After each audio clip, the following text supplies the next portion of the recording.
Hello and welcome back to all dear students. Welcome to Career Planet. Today we are here in the part 2 for the MCQs of coordination compounds. तो बच्चों questions हमारे पास हिंदी और English दोनों में available है.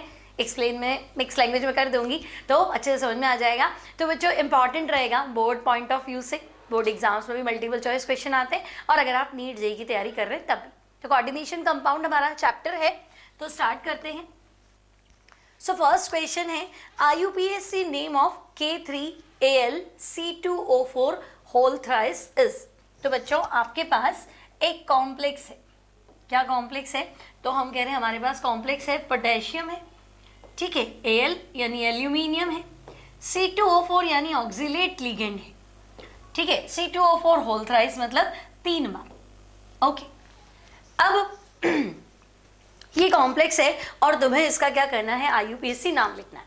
First of all rule था बच्चों कि कॉम्प्लेक्स का IUPAC नेमिंग करते टाइम आपको क्या करना था, मेटल का ऑक्सीडेशन स्टेट निकालना है.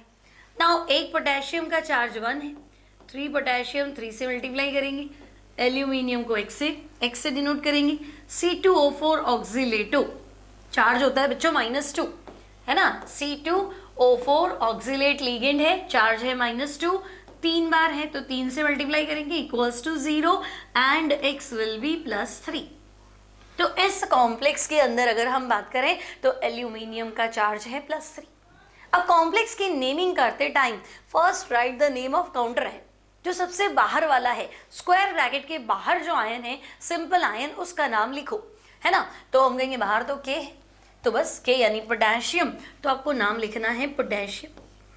तो ऐसा नाम चेक कर लो जिसमें पोटेशियम सबसे आगे, तो हम कहेंगे लो ये तो सब में ही है तो पोटेशियम तो आ गया. Now mention ligand number, ligand कितने हैं, तो हम कहेंगे भाई लीगेंड तो 3 है, तो 3 है मतलब ट्राई लिख दो. तो ओके, थोड़ा सा गैप देना क्योंकि कॉमन आयन है ना, काउंटर आयन है और कॉम्प्लेक्स को लिखने जा रहे हैं तो 3 है तो बच्चों ट्राई. नाउ C2O4 लीगेंड का नाम है ऑक्सीलेटो, तो आपको लिखना है ट्राई ऑक्सीलेटो. अब मेटल का नाम लिखूं तो मेटल तो एल्यूमिनियम है, लेकिन एक शर्त थी. क्या शर्त थी? कि अगर कॉम्प्लेक्स का चार्ज नेगेटिव है, कॉम्प्लेक्स एनायन है, क्योंकि देखो आगे पोटेशियम प्लस है तो कॉम्प्लेक्स माइनस है, तो कॉम्प्लेक्स एनायन है तो मेटल के नाम के पीछे 8 लगता है. तो हम एल्यूमिनियम नहीं लिख सकते, हमें एल्यूमिनेट लिखना पड़ेगा. So we will write here aluminate and the oxidation state. तो हम कहेंगे भाई ऑक्सीडेशन स्टेट तो 3 है, उसको रोमन नंबर में मेंशन कर दो. तो अब आपको सही नाम ढूंढना है जिसमें पोटेशियम हो, ट्राई ऑक्सीलेटो हो, एल्यूमिनेट हो और ऑक्सीडेशन स्टेट 3rd हो. तो देखो पहला तो गलत हो गया, दूसरा भी गलत हो गया, 3rd में ट्राई ऑक्सीलेटो दिख रहा है, एल्यूमिनेट 3rd, और नेक्स्ट में तो एल्यूमिनियम का ऑक्सीडेशन स्टेट 4 है जो कि पॉसिबल नहीं. So correct answer will be here option 3. Clear? आगे बढ़ते हैं बच्चों. The formula of the complex tris ethylene diamine cobalt 3rd sulphate is. तो इस बार तुम्हें IUPAC नाम दे रखा है ना. ट्रिस मतलब 3 बार, इथाइलिन डाइअमीन मतलब एक कॉम्प्लेक्स है उसमें लीगेंड है इथाइलिन डाइअमीन और वो 3 बार है तो हमने लिख दिया. नाउ कोबाल्ट 3rd यानी मेटल तो तुम्हारा कोबाल्ट है, तो मेटल हो गया कोबाल्ट, लीगेंड हो गया ये इथाइलिन डाइअमीन. बंद कर दूं बॉक्स, क्योंकि मेटल लीगेंड जो भी होता है ना वो मेटल के पहले आता है, लीगेंड के बाद मेटल के बाद में लीगेंड नहीं आ सकता. तो भाई ये ही लीगेंड है, कोबाल्ट आ गया. और सल्फेट जो है वो स्क्वायर ब्रैकेट के बाहर, कॉम्प्लेक्स के बाहर रहेगा क्योंकि वो काउंटर आयन है ना. क्योंकि अगर सल्फेट लीगेंड होता तो पहली बात सल्फेटो होता.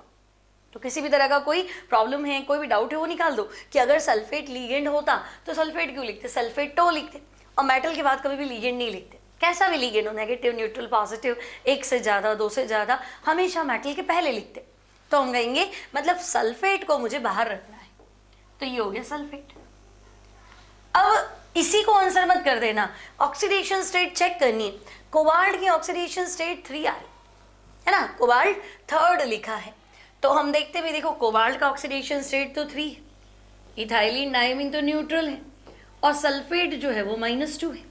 तो बच्चों इधर तो आ रहा है 3, कॉम्प्लेक्स के अंदर चार्ज आ रहा है 3, काउंटर में चार्ज आ रहा है 2 माइनस का, जबकि बराबर होना चाहिए.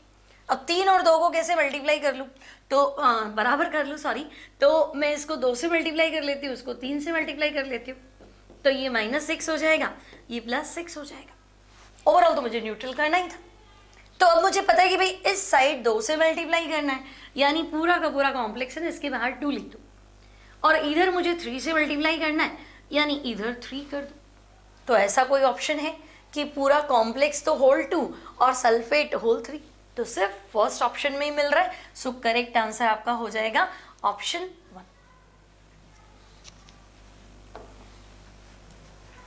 The formula of the complex dichloro बिस ethylene diamine cobalt 3rd chloride. और मुझे फिर से IUPAC नेम दिया हुआ है और मुझे कॉम्प्लेक्स का फॉर्मूला बनाना है। तो बच्चों डाइक्लोरो मतलब वी हैव 2Cl, यानी Cl2 है और एज अ लीगेंड है, क्योंकि मेटल के पहले जो भी लिखा है सब लीगेंड है, तो डाइक्लोरो। बिस मतलब 2 टाइम्स। En, तो बच्चों En मतलब इथाइलिन डाइअमीन, तो En 2 बार है, ठीक है, तो ये डाइक्लोरो हो गया, क्लोरिडो भी हो सकता था, बिस इथाइलिन डाइअमीन भी हो गया।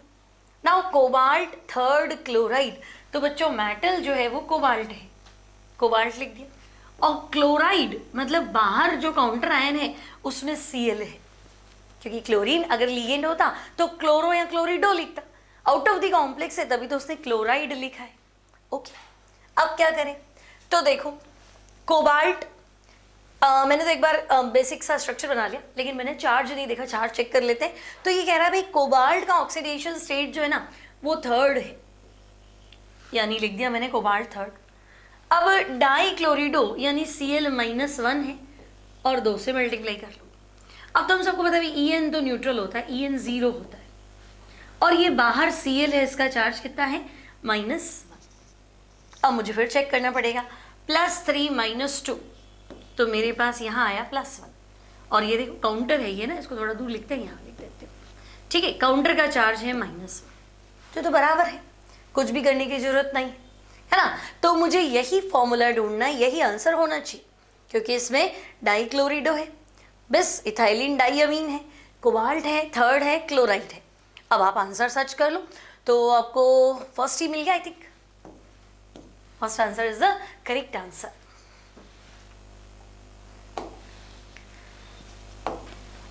Now, next बच्चों, which of the following isomeric pairs shows ionization isomerism?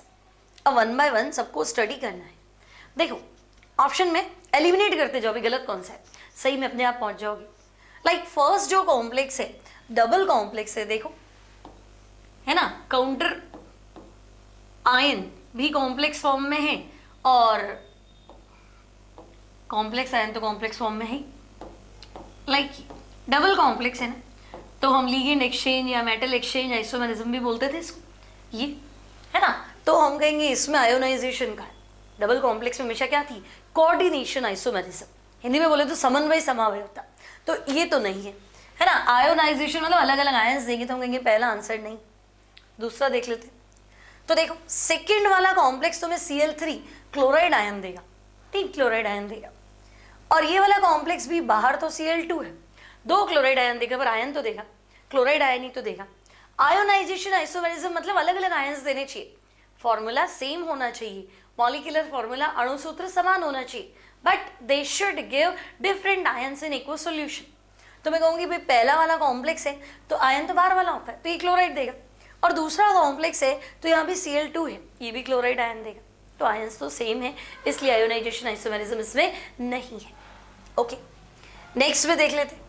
तो देखो नेक्स्ट प्लैटिनम NH3 है ना, और ये जो कॉम्प्लेक्स है देखो प्लैटिनम डबल हो गया, NH3 2 थे 4 हो गए, Cl 2 थे 4 हो गए, मतलब सिंपल रेशियो तो सेम है, 1 प्लैटिनम 2 अमोनिया 2 क्लोरीन, और उसमें भी देखो 1 प्लैटिनम 4 NH3 4 Cl, यानी 1:2:2 ही है, वहाँ पे भी 2 4 4, यानी रेशियो कितना है 1:2. तो ये जो कॉम्प्लेक्स है बच्चों ये इसका डबल है, तो ये आइसोमेरिज्म होती है पॉलीमराइजेशन आइसोमेरिज्म, बहुलीकरण समावयवता। हालांकि ये तुम्हारे सिलेबस में नहीं है, एनसीईआरटी में नहीं है, बट इसको तो अपना क्वेश्चन पूछना है कि भाई आप तो आयोनाइजेशन पहचान लो, तो आंसर तो आपने पढ़ रखा है, वो आंसर वाला तो आपके कोर्स में, तो बाकी को आपको चेक करना है। तो हम कहेंगे भाई ये तो नहीं है, इसमें तो क्या है, कोऑर्डिनेशन आइसोमेरिज्म। इसमें लीगेंड वाटर देखो 6 है, यहाँ लीगेंड वाटर 5 है, एक क्रिस्टलाइन वाटर है, तो ये हाइड्रेट आइसोमेरिज्म है, तो हम कहेंगे ये भी नहीं है। और ये कॉम्प्लेक्स का डबल कर दो तो यहाँ पहुंच जाओगे, तो ये पॉलीमराइजेशन है, तो 3 आंसर तो नहीं है। चौथा देख लो, तो देखो यहाँ 5 अमोनिया 1 ब्रोमीन 1 सल्फेट, यहाँ पे भी 5 अमोनिया 1 ब्रोमीन और 1 सल्फेट बराबर चल रहा है, लेकिन यहाँ बाहर सल्फेट है ना, ये कौन सा आयन देगा, तो मैं कहूंगी सल्फेट आयन फ्री करेगा एक्वस सोल्यूशन में। ये क्या फ्री करेगा, तो भाई ये फ्री करेगा Br- ब्रोमाइड आयन। तो मॉलिक्यूलर फॉर्मूला अणुसूत्र समान है ना, फॉर्मूला दोनों का सेम है, लेकिन पहला वाला एक्वस सॉल्यूशन में सल्फेट आयन देगा और दूसरा वाला एक्वस सॉल्यूशन में क्या देगा, ब्रोमाइड आयन देगा। तो बच्चों आयन डिफरेंट होने चाहिए, तो हम कहेंगे ये है आयोनाइजेशन आइसोमेरिज्म। क्लियर? नेक्स्ट वही सवाल है वापस से कि आयोनाइजेशन आइसोमेरिज्म का आंसर दे दो, तो मुझे इसमें पहला ही लग रहा है क्या, देखो 5 ammonia Br sulphate, 5 ammonia sulphate Br, तो मैं कहूंगी ये तो सल्फेट देगा, वो ब्रोमाइड देगा, फॉर्मूला तो सेम है। और चेक कर लेते, platinum 4 ammonia Cl2 Br2, platinum ammonia 4 Br2 Cl2, formula तो सेम है, लेकिन ये ब्रोमाइड आयन देगा है ना, और इसमें बाहर क्या है Cl2, ये क्लोराइड आयन देगा, तो भाई ये भी ठीक लग रहा है। और यहाँ देखो कोबाल्ट, उधर भी कोबाल्ट, अमोनिया 4 उधर भी 4, Cl2NO2, तो देखो ClNO2 और Cl है तो बराबर है ना, लेकिन यहाँ दोनों क्लोरीन अंदर है, तो ये NO2 माइनस का टेस्ट देगा, और यहाँ क्लोरीन बाहर है, Cl माइनस बाहर है, तो ये Cl माइनस का टेस्ट देगा।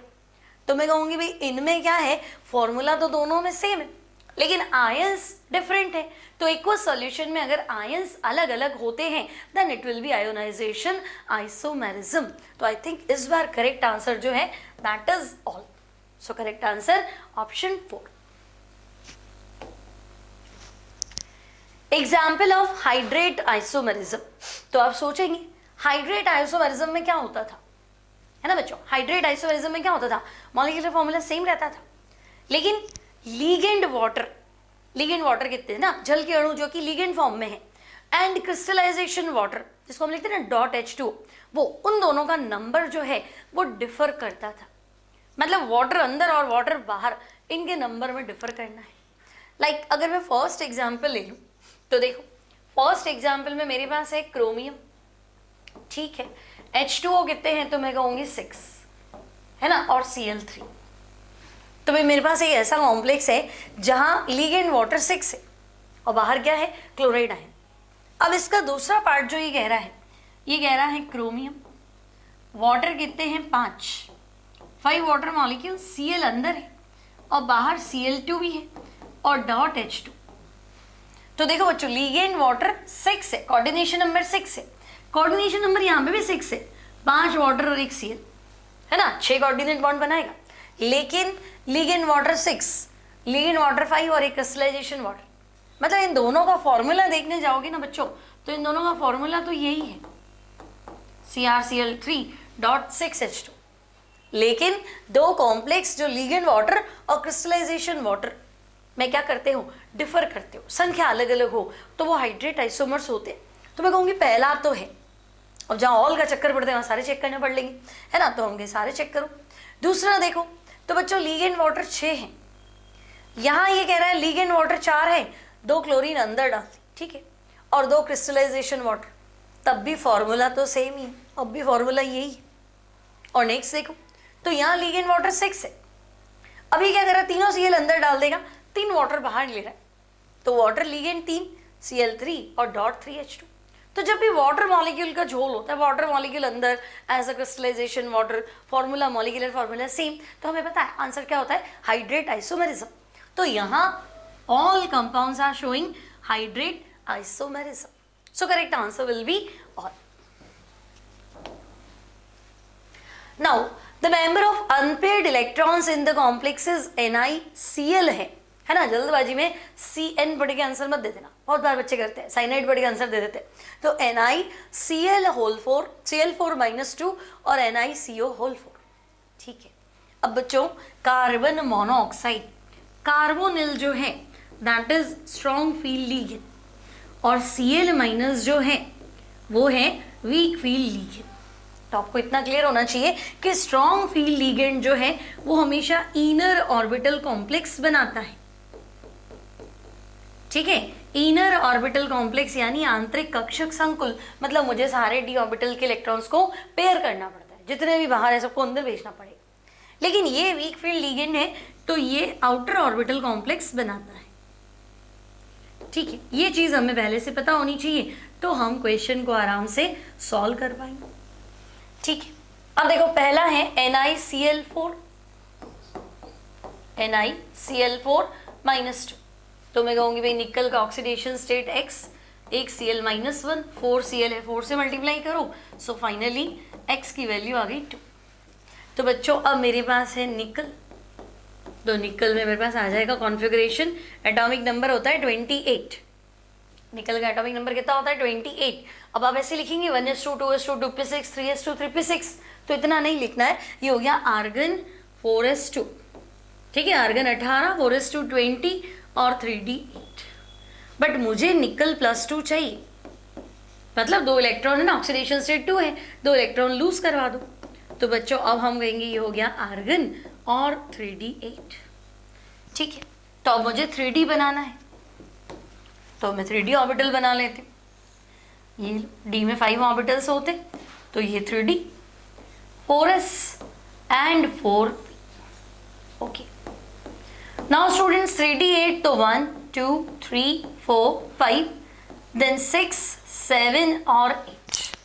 अब आपके पास जो Cl है ना, ये वीक फील्ड लिगेंड है, मतलब अगर इसको लोन पेयर डोनेट करना भी रहेगा ना तो ये डी में नहीं जाएगा, ये इन ऑर्बिटल्स को काम में लेगा।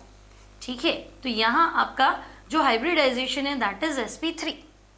क्लियर, क्योंकि क्लोरीन वीक फील्ड लिगेंड है तो पेयर अप तो कर नहीं सकता और आउटर ऑर्बिटल कॉम्प्लेक्स बनेगा, तो मैं कहूँगी हाइब्रिडाइजेशन sp3। लेकिन इसने ये नहीं पूछा हाइब्रिडाइजेशन, ये पूछा है अनपेयर्ड इलेक्ट्रॉन। तो आपको दिख रहा है यहाँ अनपेयर्ड इलेक्ट्रॉन देखो, 1 और 1 2, तो मैं कहूँगी इस कॉम्प्लेक्स में तो अनपेयर्ड इलेक्ट्रॉन 2 है। अब ऐसे आंसर तो मुझे 2 मिल गए, फर्स्ट और थर्ड, तो फिर मुझे दूसरा भी चेक करना पड़ेगा। तो अब मैं लिख रही हूँ NiCO4। तो बच्चों NiCO4 में निकल X, कार्बन मोनोऑक्साइड तो न्यूट्रल है ना, तो ऑक्सीडेशन स्टेट अगेन 0। नाउ तो स्टूडेंट्स निकल की बात करें, अगर हम निकल की बात करें तो अभी तो हम पढ़ा था कि निकल का कॉन्फ़िगरेशन है 3d8 4s2। ठीक है, तो भाई 3d8 4s2 है ना, यहां बना लेती हूँ 3d8 4s2 और 4p भी लिख देते। ओके, नाउ स्टूडेंट्स 3d8 तो 1 2 3 4 5 then 6 7 8, this is 3d8 4s and 4p। अब सॉरी 4s2 भी है ना, तो ये 4s2 और 4p। अब बच्चों हुआ क्या, तो हम कहेंगे भाई इसमें तो इनर ऑर्बिटल कॉम्प्लेक्स बनेगा, डी ऑर्बिटल मुझे अंदर वाला चाहिए कैसे भी। अब डी में अंदर वाला ले ही नहीं सकते, देखो 3d8 इनको भी पीछे भेज दो, तो डी तो हमारा फुल हो गया ना, है ना। Total number of electrons check करो 10 हो गए, तो हम कहेंगे भाई डी तो फुल हो गया। अब हमारे पास बचा है 4s और बचा है 4p। So again here hybridization will be sp3, but inner orbital complex की वजह से सारे इलेक्ट्रॉन मुझे अंदर भेजने पड़ गए, तो मुझे तो कोई अनपेयर्ड इलेक्ट्रॉन नजर आ नहीं रहा। देखो 3d10 है, तो मैं कहूँगी यहाँ भले ही sp3 हाइब्रिडाइजेशन है लेकिन अनपेयर्ड इलेक्ट्रॉन 0। यहाँ पे भी sp3 हाइब्रिडाइजेशन है बट अनपेयर्ड इलेक्ट्रॉन कितने हैं बच्चों 2, तो your answer will B 2 and 0। पहले Cl लिखा है ना, तो 2 and 0। Clear, Which of the following is high spin complex? तो बच्चों हाई स्पिन कॉम्प्लेक्स कह दो या फिर आउटर ऑर्बिटल कॉम्प्लेक्स कह दो। हाई स्पिन कॉम्प्लेक्स मतलब जिसमें डी ऑर्बिटल बाहर वाला काम में लेना है, ठीक है, तो हाई स्पिन कह दो या आउटर ऑर्बिटल कॉम्प्लेक्स कह दो। तो बच्चों आउटर ऑर्बिटल कॉम्प्लेक्स जो है वो तभी बनता है जब लीगेंड कैसा हो। हाई स्पिन कब आएगा? जब लीगेंड कैसा हो, तो मैं कहूँगी वीक फील्ड लीगेंड। जब लीगेंड हो वीक फील्ड लीगेंड। अब वीक फील्ड लीगेंड के एग्जांपल्स बताओ, तो मैंने तुम्हें एक जिंगल याद करवाया था, आई बारिश कल फिर पानी। आई बारिश कल फिर पानी, ऑक्जा आजा। ऑक्जा मतलब ऑक्सीलेट हो, अगर मिल जाता है तो। ठीक है, तो फिलहाल मैं ऐसे लिखूं, आई माइनस बारिश मतलब बी आर माइनस, कल मतलब सी एल माइनस, फिर मतलब फ्लोरीन माइनस, और पानी लाइक वाटर, है ना। तो these are weak field ligand. तो क्या तुम्हें वीक फील्ड लीगेंड नजर आ गया? तो तुम कहोगे फोर्थ केस में लीगेंड हमारा वीक फील्ड है। तो बच्चों वीक फील्ड लीगेंड है तो आउटर ऑर्बिटल बनना चाहिए, मतलब हाई स्पिन बनना चाहिए, तो हाई स्पिन बन जाए, है ना। बाकी ये सारे तो स्ट्रॉन्ग फील्ड है, वैसे भी आइडेंटिफाई कर सकते थे। ठीक है, सो correct answer will B option 4। The type of magnetism exhibited by MnH2O whole 6 plus 2। तो भाई MnH2O whole 6 plus 2, पकड़े इसको, कौन सा कॉम्प्लेक्स है, मैग्नेटिज्म चेक कर लेते। तो मुझे लग रहा है ऑक्सीडेशन स्टेट जो है x + 6 × 0 = +2। तो बच्चों ऑक्सीडेशन स्टेट आ गई +2। ठीक है, अब Mn जो है, एटॉमिक नंबर 25 की बात करें, Mn 25 है, तो मैं कहूँगी this is argon 4s2 3d5। लेकिन हमारे पास तो Mn + 2 है। तो बच्चों आपके पास Mn + 2 है, तो आपके पास आंसर है आर्गन और 3d5। अब आपको पता है कि भाई वाटर कैसा लीगेंड है, तो हम कहेंगे वाटर तो वीक फील्ड लीगेंड है, अभी पढ़ा था। वाटर कैसा लीगेंड है, तो वाटर तो वीक फील्ड लीगेंड है। तो अगर वीक फील्ड लीगेंड है मतलब इन डी के 5 इलेक्ट्रॉन को वो यूज नहीं करेगा, इनको बिल्कुल भी टच नहीं करेगा। तो मैग्नेटिज्म, तो मैं कहूंगी अनपेड इलेक्ट्रॉन तो 5 है ना, तो 5 अनपेड इलेक्ट्रॉन। तो बच्चों अगर अनपेड इलेक्ट्रॉन प्रेजेंट होता है तो हम बोलते हैं पैरामैग्नेटिक, है ना, अनुचुंबकीय। पैरामैग्नेटिक मतलब नो पेयर, यानी कि अनपेड। तो आपके पास तो है unpaired electron, so answer will B paramagnetic. Clear? आगे बढ़ते। Among the following ions which one has highest paramagnetism. अब ये कह रहे हैं सारे ही पैरामैग्नेटिक है, आप तो ये बताओ सबसे ज्यादा पैरामैग्नेटिज्म आपको कहाँ देखने को मिलेगा, है ना। अब सारे पैरामैग्नेटिक हैं या नहीं देखना पड़ेगा, क्योंकि जिंक वाले केस में मुझे नजर नहीं आ रहा, क्योंकि जिंक तो 3d10 हो जाएगा Zn + 2, तो यहाँ तो अनपेड इलेक्ट्रॉन आएगा नहीं। तो मेरे पास 3 ही केस है चेक करने के लिए। लाइक फर्स्ट वन है CrH2O whole 6 + 3। अब देखो पहली बात की भाई सब में है ना वीक फील्ड लीगेंड है, सब में है ना लीगेंड वाटर है, सबका लीगेंड क्या है, वाटर है, मतलब सब में वीक फील्ड लीगेंड है। तो बच्चों अगर वीक फील्ड लीगेंड होता है तो वो अंदर वाले डी ऑर्बिटल को कभी परेशान नहीं करता, वो हमेशा आउटर ऑर्बिटल कॉम्प्लेक्स बनाता है, हाई स्पिन बनाता है।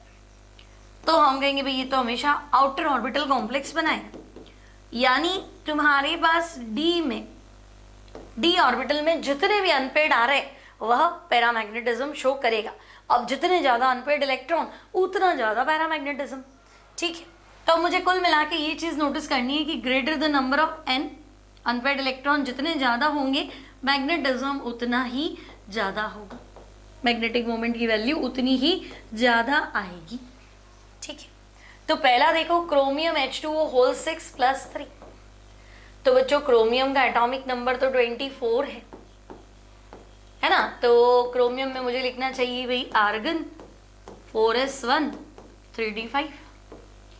क्रोमियम का एटॉमिक नंबर 4 है, 18 पे आर्गन, एक्सेप्शन है हाफ फील्ड के चक्कर में, तो 4s1 3d5। बट मुझे चाहिए क्रोमियम +3, तो एक इलेक्ट्रॉन यहाँ से निकालो, 2 इलेक्ट्रॉन यहाँ से निकालो, तो तुम्हारे पास बचेगा 3d3। ठीक है, नेक्स्ट है FeH2O whole 6 + 2। FeH2O whole 6 + 2, तो बच्चों वाटर तो न्यूट्रल है ना, ऑक्सीडेशन स्टेट +2 आए। अब Fe का एटॉमिक नंबर 26 होता है, आपको बता रखा है ना मैंने, SCTV कार में फेकोनी कुंजी। ठीक है, ये याद है क्या, SCTV कार में फेकोनी कुंजी, ठीक है, क्योंकि सारे क्वेश्चंस में ही काम आ रहा है। तो SC मतलब स्कैंडियम 21 है ना, SC TV कार में तक जाओगे तो 25, FE पहुंचोगे तो 26, ठीक है, फिर पहुंच गए 26। तो देखो 18 पे आर्गन, 4s2 पे 20 और मुझे चाहिए 26। अब Fe+2 है बच्चों, तो 2 इलेक्ट्रॉन निकाल दो, 4s से निकलेंगे क्योंकि 4s वैलेंस शेल है, तो 3d6। अब जल्दबाजी में n बराबर 6 मत लिख देना, है ना, जल्दबाजी में n = 6 नहीं लिखेंगे क्योंकि मैक्सिमम अनपेड तो 5 ही हो सकते थे, इधर भरना पड़ेगा। तो मैं कहूँगी अनपेड इलेक्ट्रॉन अब तो मुझे 4 नजर आ रहे हैं, ठीक है। अब यहाँ चले जाओ, कॉपर H2O होल 6+2, तो बच्चों यहाँ कॉपर का ऑक्सीडेशन स्टेट +2 आएगा। तो कॉपर एटॉमिक नंबर 29 होता है ना, तो कॉपर होता है 3d10 4s1 और कॉपर +2 मतलब 3d9, और 3d9 करने जाओगी तो तुम्हें कहाँ मिले अनपेयर्ड इलेक्ट्रॉन, 1 2 3 4 5 6 7 8 9। तो अब तुम्हें अनपेयर्ड इलेक्ट्रॉन मिला खाली एक, है ना, और उधर तो वो भी नहीं मिलेगा। तो हम कहेंगे एक अनपेयर्ड इधर है, वहाँ तो है ही नहीं। यहाँ कितने हैं, क्रोमियम में कितने थे अनपेयर्ड इलेक्ट्रॉन, तो हमने लिखा था ना, यहाँ तो है n = 4 और क्रोमियम वाले में अनपेयर्ड इलेक्ट्रॉन, हाँ ये रहे, क्रोमियम वाले में अनपेयर्ड इलेक्ट्रॉन कितने हैं, n = 3। अब आपने बताया जितना ज़्यादा n होगा मैग्नेटिज्म उतना ज़्यादा होगा, तो सबसे ज़्यादा पैरामैग्नेटिज्म आ रहा है केस 2 में। सो करेक्ट आंसर जो हो जाएगा बच्चों, दैट विल बी ऑप्शन 2। सीधा निकाल सकते हो शॉर्ट में, तो मैंने पूरा करके बताया, अदरवाइज सबसे ज़्यादा अनपेयर्ड इलेक्ट्रॉन गिन लो और फाइनल आंसर हो जाएगा। Now hybridization of Fe in complex FeF6-3। अब मुझे वापस एक चीज बताओ, FeF6-3। अब कोऑर्डिनेशन नंबर तो बच्चों 6 है, मतलब इसको 6 कोऑर्डिनेट बॉन्ड बनाने हैं। अब अगर 6 कोऑर्डिनेट बॉन्ड बनाने हैं तो पॉसिबिलिटी या तो होती है sp3d2 या होती है d2sp3।